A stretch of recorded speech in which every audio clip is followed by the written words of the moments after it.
to tell you, Charles leaving to Hawaii, it's one less passionate leader in our community that's leaving California.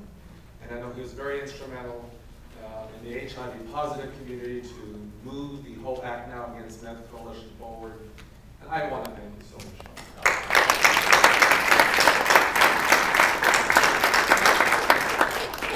Just two brief items to all of you. I think that many of you, just like so many of us, are still in shock at what's going on in the state of California, not knowing where the next shoe is going to fall.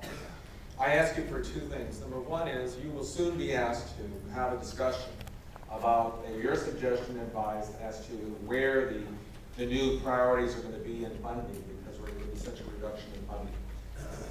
I think Humberto was very clear, and I need to make it a little bit more clear, that as we all know, we're seeing increases of HIV/AIDS and increases of depression among those populations, a much higher use of crystal meth in our community than we've ever seen before. And when you're looking at reprioritizing, your advice and your suggestions going to have a huge impact in the distribution of funds by OAPP.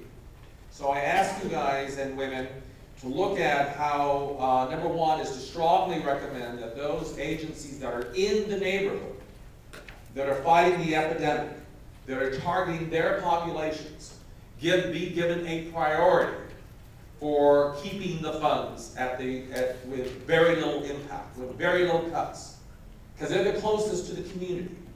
And that we have to remember. To do anything other than that, we will lose generations of all the work that we've all put into battling this epidemic. Second of all, this is a great time for all of you in this committee and all of you in the audience to rise to the level that you've never been before. And it's going to take that to overcome the catastrophic decisions that was made in Sacramento, not only by the governor, but by the Democratic legislature. We need to also remember it was the Karen Basses and yes, the John Perez's and all the other Democrats that sold us down the river when they agreed to that budget. If you were to think otherwise, you are completely wrong. Yeah, you can applaud.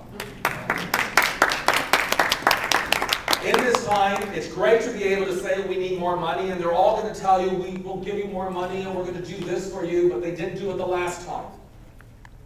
And so the Wallace Memorials with a number of organizations and unions have now come together, and we're now going to create visits to those legislators and with a video camera that we will upload onto YouTube and disseminate to all the Democratic clubs in the districts, and to all the neighborhood councils in their districts, and any other groups, answering the question, why did you let us down?